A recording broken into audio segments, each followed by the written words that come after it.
is the Yin Akashic. Let me explain that. Water is a living crystal, and it, when water comes into contact with other water, it becomes one with the other water, so it creates community as it is exposed to other forms of water. But water is stillness. The Yin Akashic is stillness. It's a recording and a reflection of what happened, and it's a living matrix recording, so it's a living copy, a living record of the Akashic record, and it goes down to the most stagnant and still is its point of the tiniest particle of water that is a body that is separated from other bodies, which, let's say it's inside the organelles of a cell. So you have the water inside the microtubules, which as we know now is structured water. And we have the water inside the mitochondria, inside the nucleus around the DNA, etc. So these are small bodies of water that have a singularity. That body is an entity of water that records something. But as it is exposed to more and more other bodies of water, it becomes a bigger collective. It becomes, let's say, a cell, then it becomes a cluster of cells, then it becomes an organ, then it becomes a system in the body, and then it becomes the entire human body, and then it becomes, within the human body, other collectives of bodies.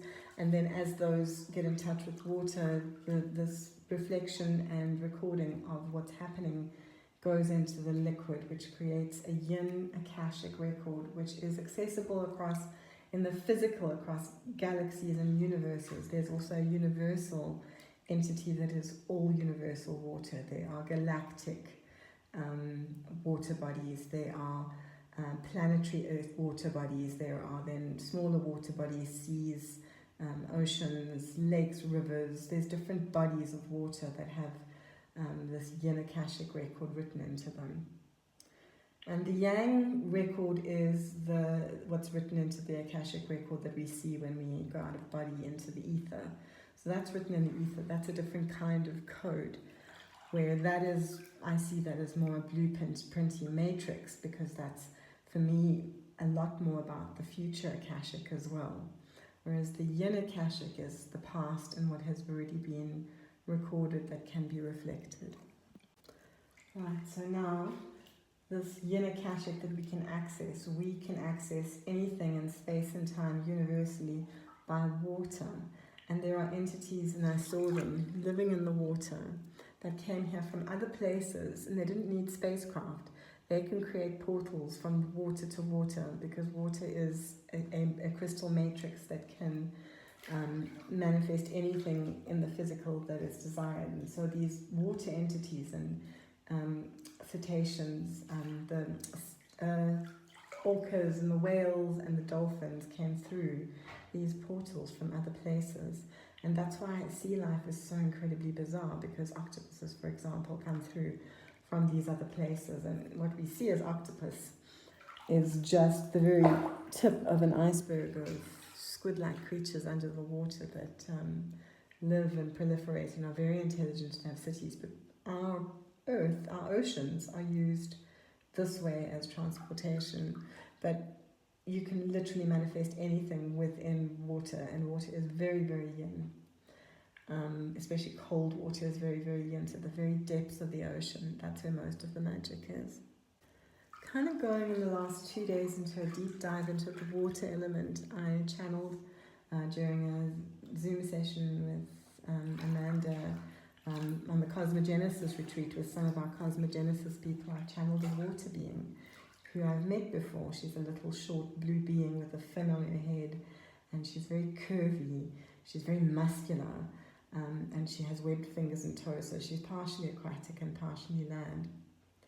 And she said to me, we come through portals in the ocean. The water is a portal, and when you get in the bath, you're in a portal. This is what she said to me before. This bath is a portal, which is why the scrying is so beautifully magnified by being in the bath. It's allowing me to access the water in other places. So remote viewing can also be remote view through water. You get into a body of water, and then you imagine yourself in a body of water wherever you want to be. Let's say you want to be on Pluto. You imagine yourself in the water on Pluto, and you'll probably be in an acid lock on Pluto, but because you won't feel the cold because you'll be in an astral body, you could go there. We'll try that. So I've been candle scrying tonight, looking into the candle flame, asking questions of it, and I got this beautiful vision of Blaze, my goddess. She has a fire on top of her head. With her, the flame is within the candle, and then I went off on this beautiful journey, and I just palmed, and I saw the halo of the candle, which was concentric ovals of light and color going in towards a central sort of angelic figure in the middle, and it was Yeshua, but it was also the divine feminine. It was the divine masculine and the divine feminine. It kept kind of flipping between both the Mary Magdalene and Mother Mary and Jesus and Yeshua. Very beautiful, because for me, it was a background of growing up Catholic. Those are my references for divine feminine and divine masculine. It's very clear that these are just symbols and images that make sense to the people. It's all symbols. Right, so then, having seen that beautiful angelic figure in the middle of this ring of rainbow halos starts to transform, and it narrows. The halos suck in and it becomes a dragon's eye. It's the eye of my dragon nebula. I've had this experience where I became the dragon nebula, and I downloaded that I'd come from there. My original soul had come from the dragon nebula with this dragon energy. And then I saw it as a combination of dragon and this divine feminine, divine masculine kind of Yeshua, Mary figure, superimposed over the other, and they become one and then the other. And then I had this memory of a recent experience where I saw Jesus as a man with a sword, and he was the lion of God, and his face changed into that of a lion. And I saw the symbol of Jesus as the lion, and then I saw Draco as the devil, as evil, kind of. But it's the reptilian and the feline, the lizard and the lion. These are the two tropes I get as the opposite sides of the yin and the yang. And so I go deeply into dragon. What is dragon? Well, we know what the light is. We know what Yeshua and the Marys and the divine feminine talk about and what they are, and that's light and love, etc. What is the dragon? Well, the dragon is a rigidly honorable creature, but it's an honor unto itself that humans don't understand. It's an animal honor. Beyond animal, it's a predatory honor. They will mow through a whole civilization without batting an eyelid, but there are certain lines that dragon morally can't cross. We are on a spectrum between that dragon and the lion on the other side. The lion and the lizard is also Draco and the lion of God. So the crystal's misting up, my eyeglasses are misting up, so I'm just going to look through. Oh, that's beautiful. Right. So I'm getting dinosaurs. I'm getting many, many different iterations of life on this earth, and dinosaurs were dragons. Here'll be dragons. The dinosaurs were the dragon era. They turned them into dinosaurs because they couldn't talk about the mysticism of the Draco era that preceded us. And that DNA is knit into the DNA of the planet, which means it's knit into the DNA of humans. We've evolved. We've been evolved into them, by them. We are hybrids of them. They exist in our DNA in larger and smaller quantities. And so you have that part of you, that lizard, dragon, reptilian DNA. But you also have, on the opposite side of it, you have the lion DNA, the lion of God. So again, the lizard and the lion is the symbology that I keep getting, which is why I see sphinxes and lamassus all the time. All right. So now I'm getting a flat plane, and there's been a cataclysm. I see this cataclysm a lot. Right. On one side I'm seeing surviving animals and creatures, and they're coming up out of shock, but they're okay. On the other side I see complete desolation, but I see one surviving creature, like a long slinky creature. I don't know if it's what it is. It's a mammal and a lizard at the same time. Somehow it has aspects of both. Wow, that's trippy. So this is after the dinosaurs would reset. Came this hybrid mammal lizard hybrid, mammal reptile hybrid, and it bred into both lines. And so that's the pearl of the Taiji too. That's the entanglement, that little bit that's bred into both sides. That's why we attach to everything, because we are everything on a spectrum from purest evil to brightest, whitest, lightest goodness, where people are in their shining light, you know, all the way back to like their deepest misery, their pits of despair, their kind of deepest yin, folding into that kind of perpetual unknowing. You're on a spectrum of all of those things. You're a part of it, but you have been all of it. You've been the goodest thing that could be, and you've been the evilest thing that can be. This is why reincarnation and the reincarnation story and the matrix is coming to the fore now, because simulation, matrix, this is language we understand in this computer-generated era. But we also understand heaven and hell and reincarnation. We need to start speaking about these things in languages that everybody can understand. The Bible cut out all the bits about reincarnation. We need to drag them into the light. We need to drag any of these parts of us that are still hiding into the light, so that we can really look at all these clues that are beautifully raveling together at this moment, because we have an internet. We have a Tower of Babel again. It's an artificial internet Tower of Babel, but it's the Tower of Babel. We've come together as a species to start recognizing who we are and remembering that we're not alone, we're part of everything. And those fuckers up there, all up there, this system that's trying to divide us, we need to ignore that. They're not even fuckers, they're doing their job. Such a beautiful time to be alive. But anyway, we're coming back into oneness, and this is there are forces trying to keep us pulled apart, because like with any kind of magnetism, and this is an electromagnetic universe, there will be repulsion and there will be attraction. And so those things have to exist. Without repulsion and attraction in the universe, without these magnetic poles, there would be stagnancy and everything would collapse in on itself. So you need these opposites of tension pulling away from each other, so that the universe can exist for an absolute start, so that matter can exist. If we didn't have purest evil and best, brightest good, we would have absolutely nothing. It would all collapse inward.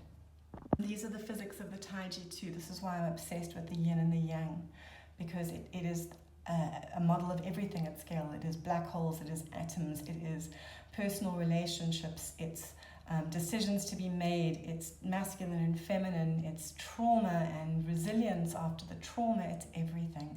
The Taiji too explains it all, ties it all together. It's quantum entanglement and quantum tunneling. Those pearls in the Taiji too are the quantum tunnels. There's a theme along all my lifetimes. I come here with a desperate desire to break open the matrix and see beyond it. It's a life purpose for my soul. It's a soul purpose, and so every lifetime has me breaking down boundaries in some way or another. And I had a beautiful quantum healing session the other day, and she said, your life purpose here is to pioneer. And it just really resonated. She said, your soul purpose. So I've been holding that and thinking deeply into that, and I do feel like it's part of what I'm here to do. I am a loud, opinionated woman. I don't really give a shit what people think of me to a certain extent. I mean, I post this crazy stuff.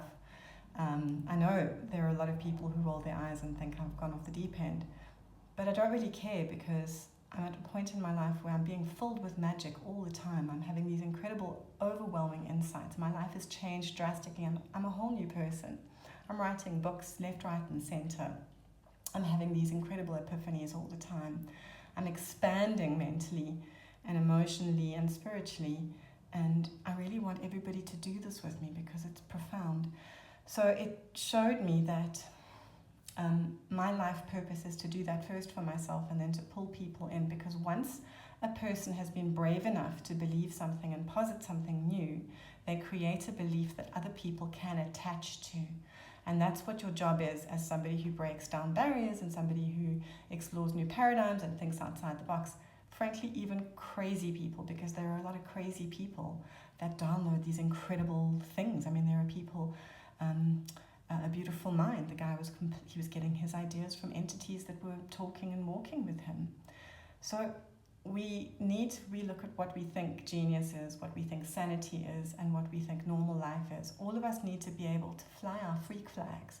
Because if you don't let yourself get silly and weird, you don't change the paradigms, you keep yourself locked into a serious, scientific, classic reductionist model that doesn't give you any room to breathe. And it really is time for us to let go of that, to let go of the skepticism that binds.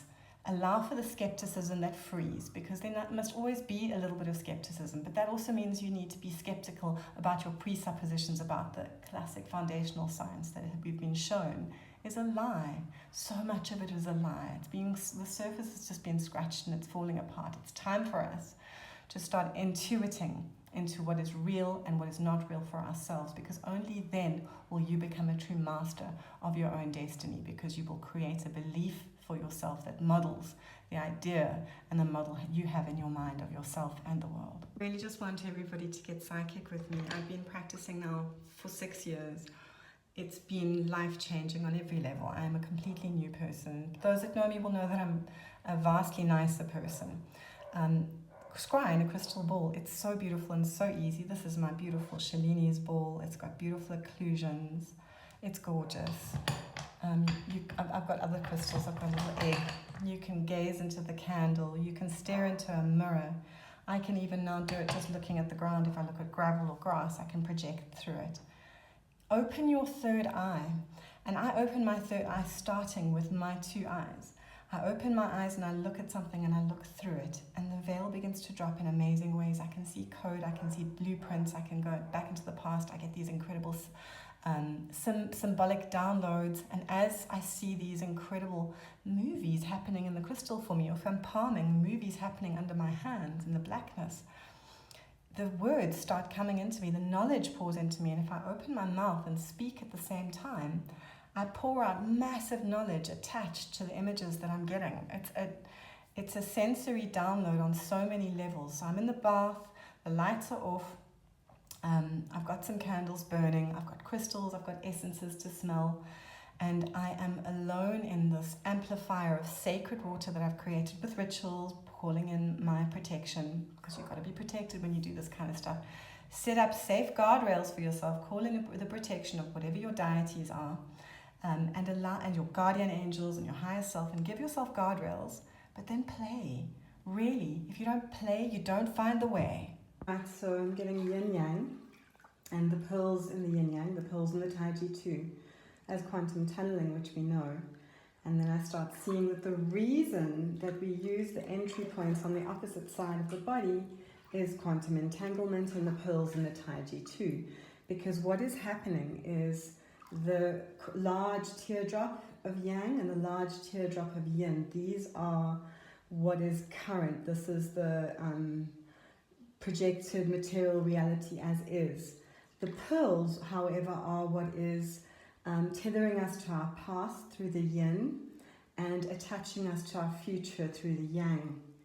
And so the yin from the past is traveling into the Taiji too through the pearl on its opposite, on the yang side, on the white side, and going into the yang from there, quantum tunnels into the yin, And then on the opposite side, what's happening is the yang side, which is a future and a progression outwards, is channeling the future through that Taiji 2 and outwards into light. So we're always coming into the Taiji 2 through the yin point on the yang teardrop, and we're always coming out of the Taiji 2 through the yang point on the yin teardrop. And that's where there's motion, that's where there's activity and change. So the pearls adapt, the teardrops adapt over time, but it's slow adaptation where the action is in those pearls.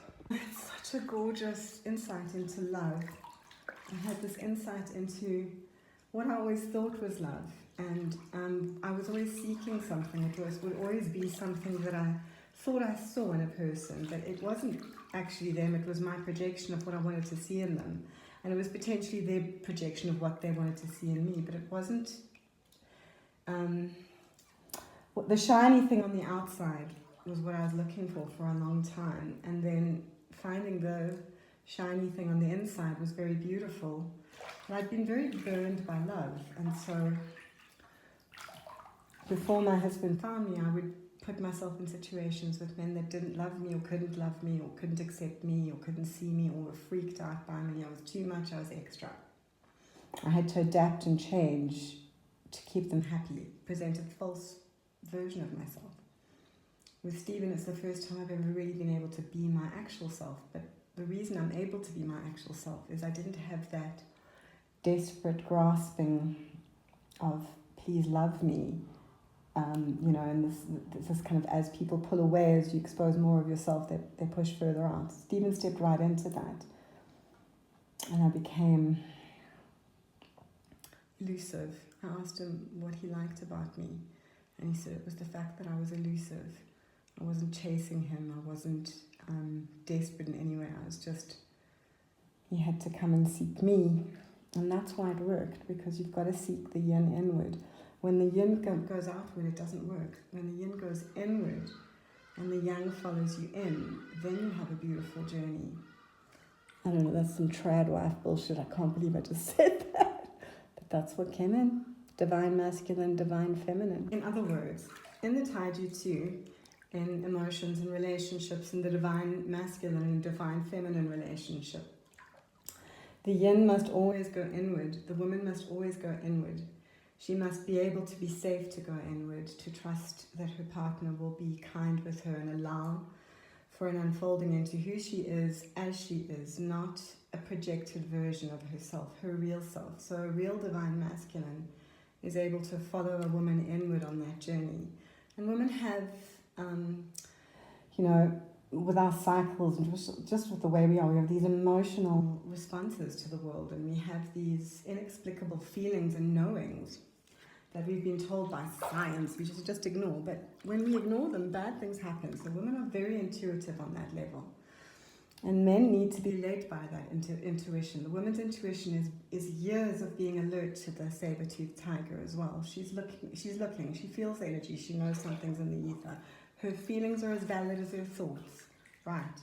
So the man needs to follow that woman on her intuitive journey, and we'll go through the dark times together, and we'll come out into the light. And when we're in the light, that's future, that's growth. That's the man's territory. It's exploring a further territory, breaking new frontiers to allow for that safeness of his cherished home with his divine feminine partner and his children, if he has with her, to bring along. So the man leads there, but the woman leads you into intuition, and the man leads you into planning and future, because that's what men are good at. Women are very good at being alert to the dangers. We're very good at knowing what the territory looks like, what the terrain is, and where the dangers are. And if men will trust us enough to go into those places with us, to allow us to unfold into our knowing, and then when we've done that and the hard times are through, then it is the man's job to twist us out of that into the light again and take us into a future that is void of the danger that the divine feminine saw. Again, it feels like I'm saying some trad wife stuff, and it freaks me out a little bit because I've been a feminist all my life, but I'm starting to see that there's a divine feminine and a divine masculine that's not being served by modern day feminism, modern day activism. It's time for us to look at the fact that men and women are male and female and feminine and masculine are very different, and they need to be loved and served differently and held to different evaluations based on their abilities to be whatever it is you need them to be. You know, obviously you don't excuse anybody bad behavior, you hold people to account. But you also have more of an understanding of what divine feminine does and what divine masculine does. We're in a binary. As you can see, my glasses are misting up, and so is my crystal. It's been too steamy to really scry. But let's see if anything comes up for me. I was very manic when I got in the bath earlier, letting go of some very intense energies. I did some trembling even. It was good. I'm seeing a tree on a plain. There's a tree, and it reaches its branches up to the sky, and its roots go down into the ground, connected to Father Heaven and Mother Earth, this divine marriage of the two. And again, I'm getting the realization that they are equally important. We place so much emphasis on the light because it feels good.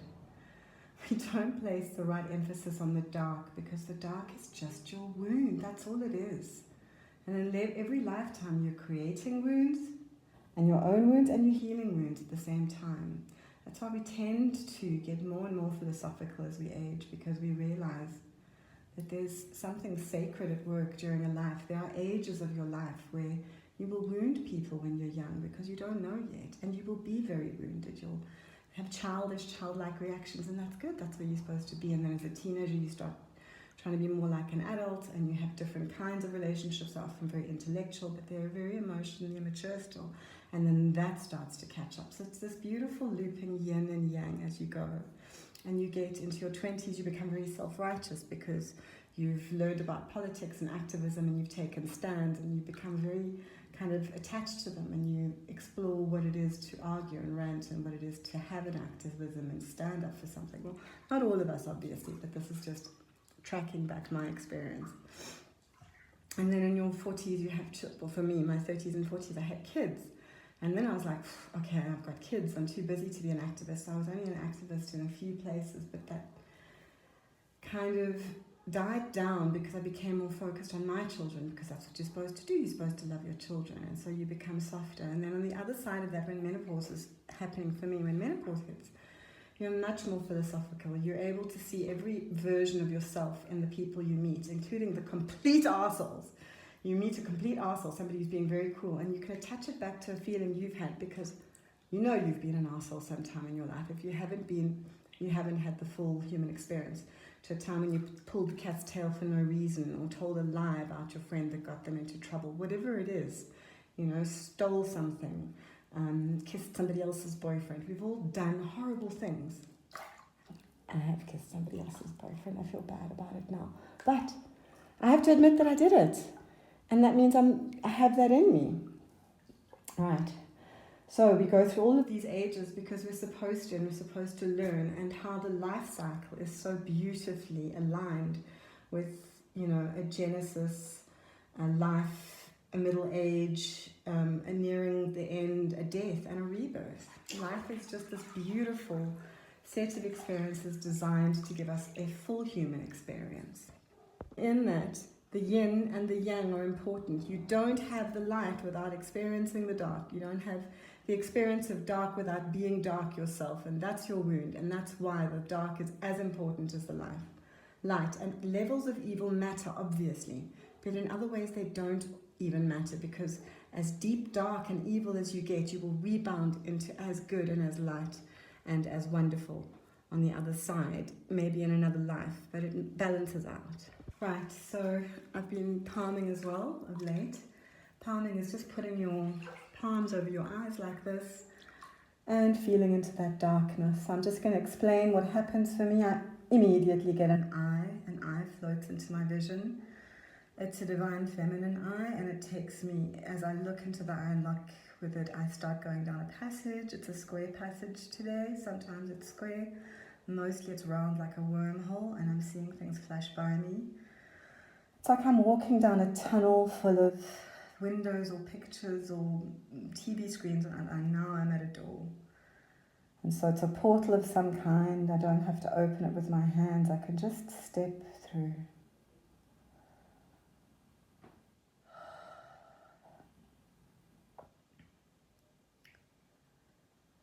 Now I'm floating. It's like a sensory deprivation tank. I'm feeling my psyche just held.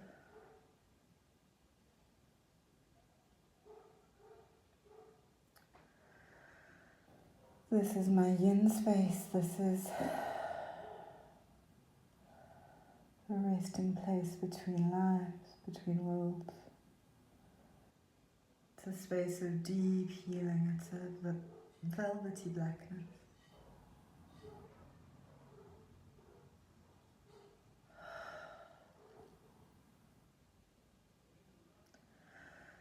I'm being invited now to just put all my baggage down, to leave this sort of slightly out of sync version of myself that I've been today in the water. It's yin. It's the yin akashic. And it's body temperature. It's right down to your essence. It's just comfort. And I can leave my avatar here to rest while I go somewhere else. Now I'm seeing immediately, as I said that, an ascension upwards into a light tunnel, and I can take it. It's a wormhole. Right, so that's a different experience. That's never happened to me before. Now I'm going down a round wormhole and flashes going by me like zebra stripes on the wall. It's often multicolored in neon. But now I'm just going down this tunnel. This wormhole, a quantum tunnel to where?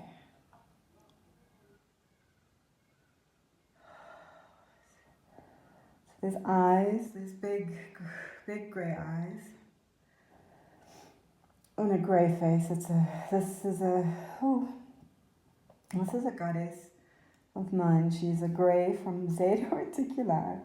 And they don't have a good reputation here, but she's telling me that there are good and bad everywhere. And it's not as we see it. There's those that are pushing towards the darkness and those that are yearning towards the light. And they stay in constant tension. And what they are creating is a map of matter, because matter is created through the yin, through trauma, through the yin akashic, which is all of our memories and our data. It's currently mapping and creating code right now, and it's expanding as we go. That's why the universe is ever expanding. And she's telling me that this binary that we see in our world is just what we can see in this dimension. When we're able to lift above, we can see that the dramas and the traumas that play out in our life are just code. They're just history, drama being written. It's dramatics. It's experiences. It's quarks. It's light photons. It's dark matter knitting together to form a DNA spiral. It's all knitted with DNA as well. DNA is part of it. DNA is knitting everything together as well. We're connecting through our DNA. We see our DNA as a kind of a three-dimensional thing, but it has so many more dimensions, and it actually quantum tunnels out to every other being in the universe. We're connected through the quantum akashic, the yin akashic, and it connects heaven and earth. It connects down below with up above.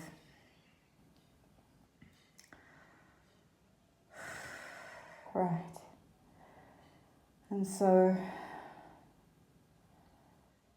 I'm seeing the ancient Egyptians and the hieroglyphics as code, and they understood the code and they tried to tell it to us.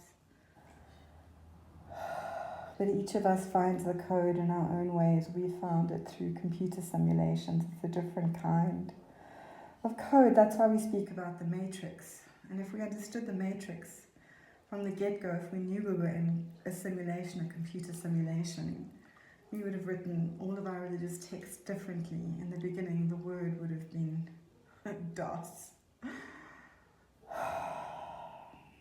And we would have spoken with coded language. We would have spoken about archaeology, would have been finding the old Sims, finding the old code of old Sims buried. But this code is with us. And that's what we see. That's why we see these Tartarian buildings. It's old code. These resets have happened over and over and over and over again. The game gets played over and over and over and over on this simulation. It gets written infinitely out past this flat code, this flat simulation we're on, because it's flat on Earth. It has to be. The physics wouldn't exist on a globe spinning through the sky. It only exists as a globe spinning through the sky from without, when you choose it and you come to it. That's why CE5s work, because we're giving out the code of where we are. We're showing our globe Earth and the 9 planets in the solar system as icons upon which to click. And when you click, the sim unfolds and renders for you, and it has to render flat in a simulation that has flat physics. Of course it does.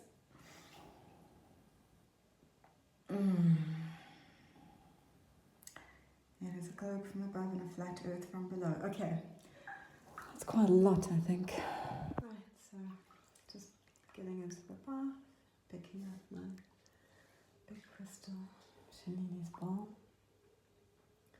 And there's an eye floating in space. And I'm reminded, I'm watching the three body problem properly for the first time, and I'm reminded of the eye in the sky, this eye floating in space. It's observing, not being observed.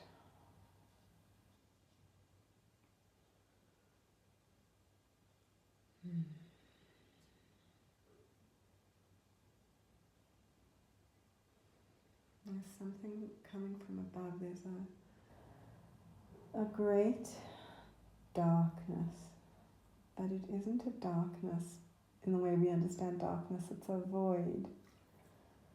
It's a void of nothingness and everything at the same time. the void is what births everything. Light actually emerges from the void, just as If you light something, you create a movement, you push something through, you create a spike towards. So the light pulls the darkness.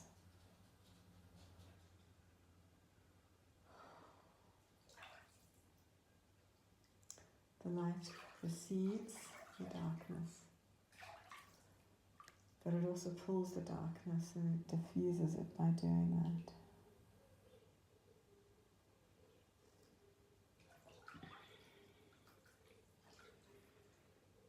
there's a mountain now. There's a mountain. And I've seen this mountain many times before. When I used to scry in my egg, I used to see a puma On a hill, a puma or a jaguar, but definitely an American cat. And I see the cartoon version of this puma on the hill now. But it's a puma standing on a hill, and the hill itself is actually a puma too. I don't know what the symbology of that is. An actual puma standing on a mountain that is in the shape of or in the essence of a puma or a jaguar. I don't know why these two are conflating. It's jaguar to some and puma to others. I don't know what that means. But I'm seeing a plane stretching now away from this mountain, and it gets to a cliff. And below the cliff is an ocean or a lake. That's a lake. It's a huge lake though. It's like a lake where you can't see the other side. It feels like a sea. But it's an enclosed body of water. So wherever this puma, live puma, on the puma-shaped rock or puma essence mountain or whatever it is, or jaguar, because again, bizarrely, it's both. It's different. It's a puma to some people and a jaguar to others. I don't know what that means. But it's close to a plain that eventually ends in a cliff that overlooks not a sea, but a lake that looks like a sea. It's huge. Right, so I'm also seeing the edge of this land plunging into this lake at some point at a very sharp angle. Very beautiful, but I'm seeing waves. So even though this is a lake, there's actual waves. There's enough movement in this lake for activity. Feels like we're having a geography lesson so far. Oh, and there's a huge creature in this lake. Okay, we're definitely in the lake. There's an enormous creature living in this lake. So, this puma on this hill that is shaped like a puma or jaguar. Next to it there's a plain, and then there's a cliff. The bottom of the cliff is a lake. And then there's a point at which the lake, that the land has changed, and there's a very steep incline into this lake. It's choppy water, but there's a huge creature in this lake. So some creature that is mythical in this dimension. It's a mythical thing, but it crosses dimensions through the water portal. It's the same thing that happened to the Loch Ness Monster. There are portals under the water. Those are creatures that belong half in this dimension and half in other dimensions. There be dragons. Whew. So I'm now In Shalini's crystal, and I'm seeing a face here that I've never seen in this crystal before. This is quite an interesting occlusion. that I don't think I've ever viewed at this angle, but it resolves into an absolutely perfect face. But it's not a human face, it's an animal face. It's a wolf face. It's a wolf face. And it's resolving now into a perfect husky-looking wolf, gorgeous like a Malamute. Beautiful dog. It's now looking like almost like a photograph. I can see all the details, the spots in its coat. And this dog has some other message for me. I don't know what that's related to. This dog comes in. And now I'm looking at it from another angle.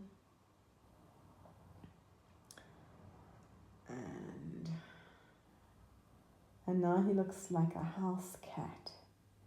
From this angle, it's a house cat. And now it's turned into one of those cats with those feng shui cats with the one paw in the air. That's very weird. I've never seen that occlusion like that before. There it is. Okay, and then there's another angle in which I see a face, a human face this time. One of my goddesses coming through from a very Egyptian-y dimension.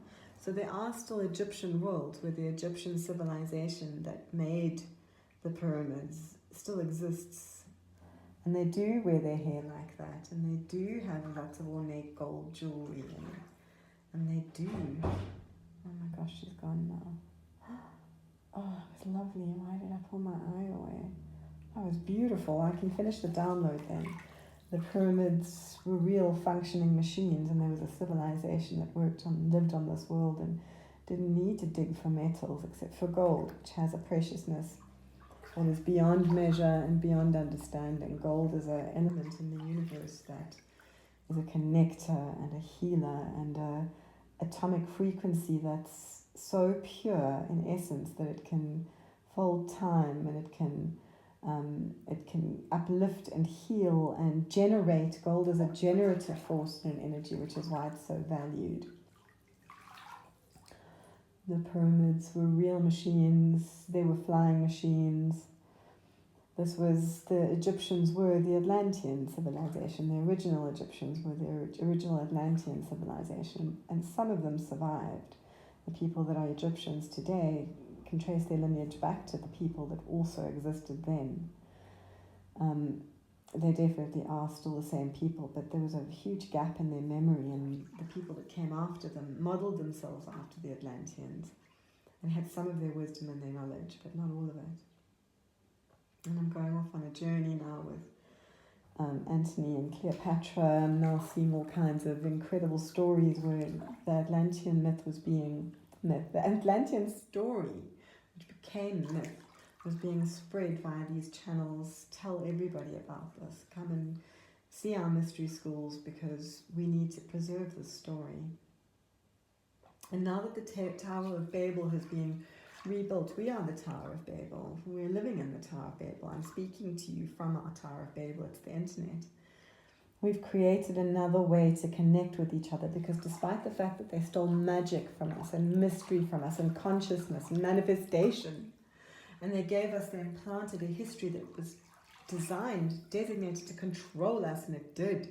It set us into these patterns that are ever diminishing, that they thought would be ever diminishing. But what happened was they diminished us down to a point at which the yin pushed so much, that oppression pushed back, that it caused an explosion of light that caused us to go through the pearls and the Taiji too.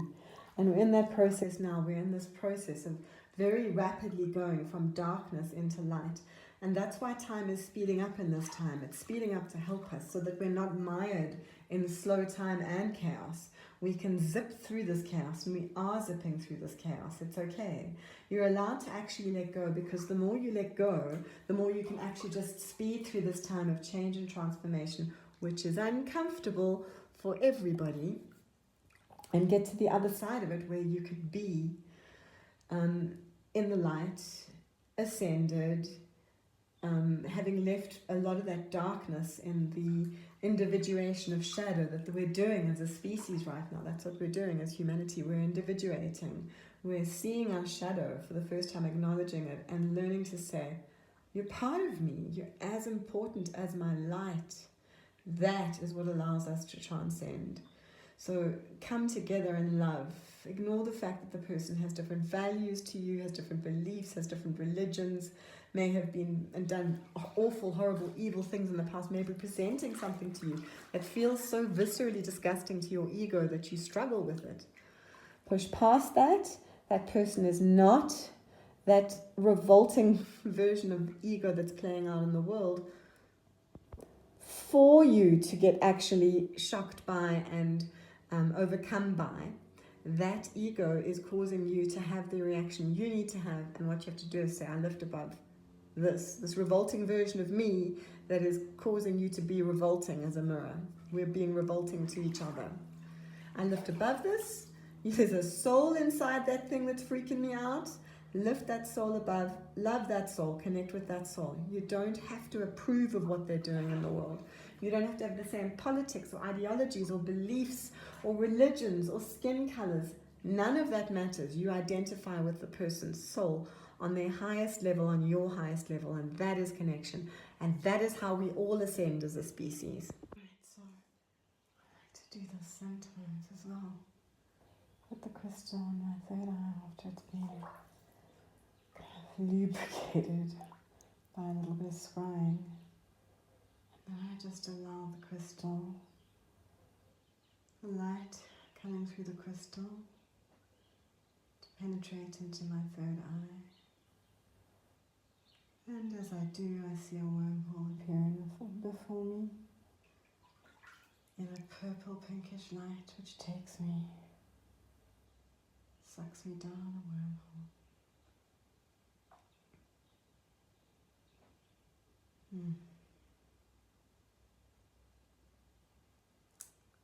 What's quite wonderful is I can actually see the light coming through the crystal into my third eye. It's piercing through the skull In the brain. the tissue, directly bathing my third eye, and light reflected through the window from the sun. My third eye is grateful. The wormhole has stopped now, in some way, but where I don't know. So I'm going to see if I can transfer. Okay, so it's under the sea. And there's an orca god, a cetacean god in front of me, and it's looking up through the water at the sky above, and it's expecting. And there are Cetacean beings surrounding us.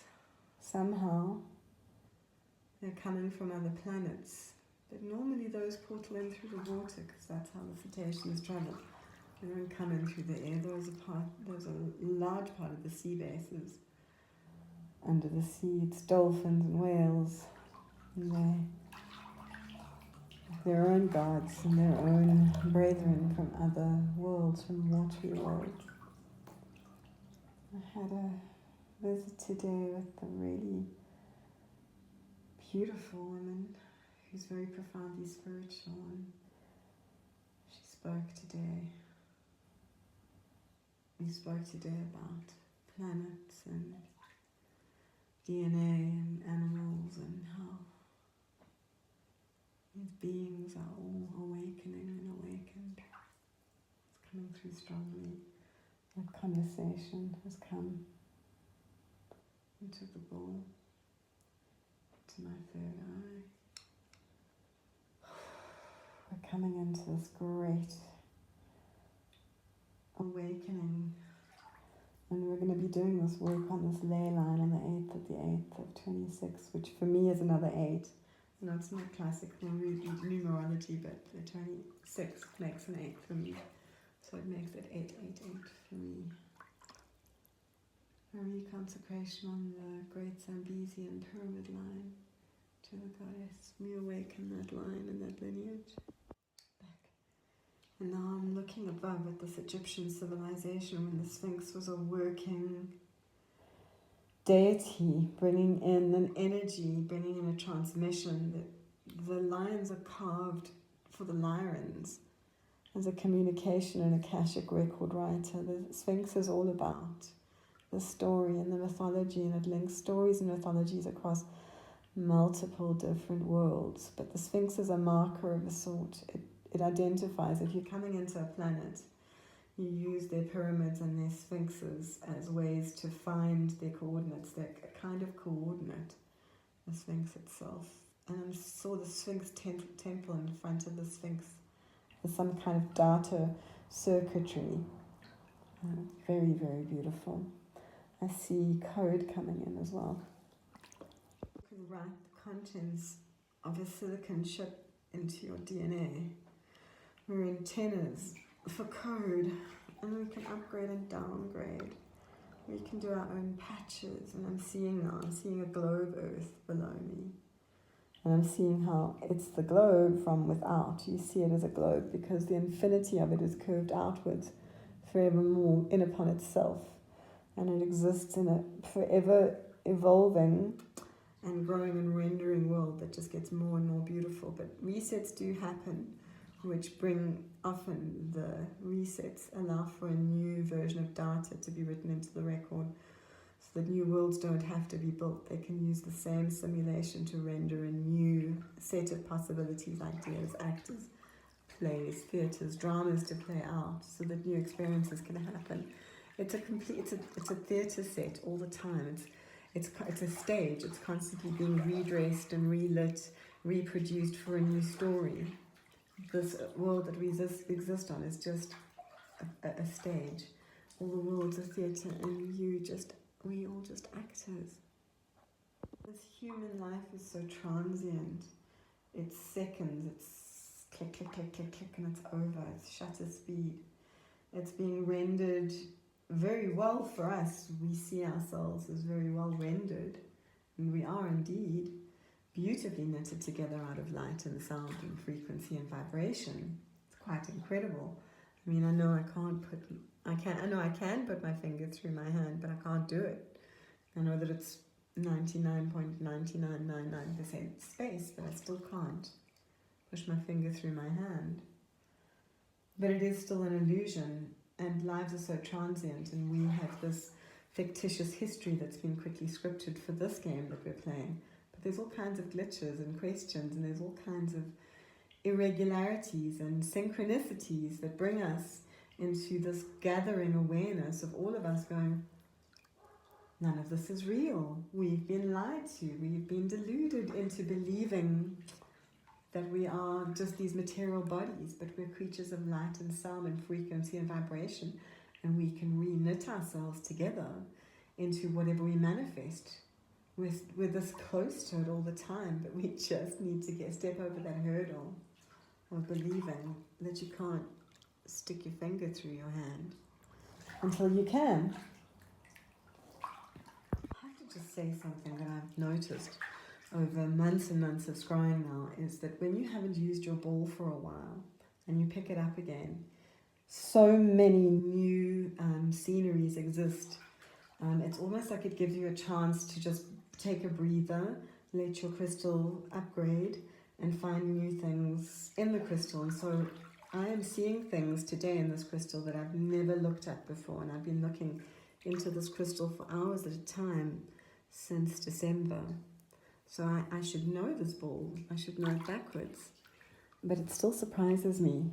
And I'm now noticing that scenes that I would often see very regularly playing out are now almost insignificant. I don't notice them at all, but they were very powerful. I used to see this man on the donkey all the time, almost every time I looked into this ball for 6 months, and now very rarely I'll get the man on the donkey, but I'm getting all kinds of other new visuals. It's quite incredible how crystals upgrade and evolve for you. They are really sentient beings, and the more love and attention you give them, the more awareness you give them, the more you use them as a specular, the more they'll respond to you. They want to sync with your consciousness. This is part of the intelligence of crystals. They do connect. That's why they use quartz crystals in watches and in your phone. Quartz crystals are the best transmitters there are, because that's what they do. They're supposed to amplify information, they're supposed to amplify our senses, and they're supposed to make us wireless. So today I was talking about lions, and lions are just featuring, lions and jaguars and pumas are just featuring so heavily, and sphinxes in my reading today. And I'm seeing a giant lion now, but it's like a cartoon kids lion. It's like an immature lion. It's like a lion cub that's just started growing its scruffy mane. And it's very cute. But it's speaking to a horse. So there's a lion and a horse. The mythology of a young, newly maturing lion growing a scruffy mane, speaking to a horse. What's the symbology of that? So Leo, and what's the horse in astrology? Tell me, I don't know.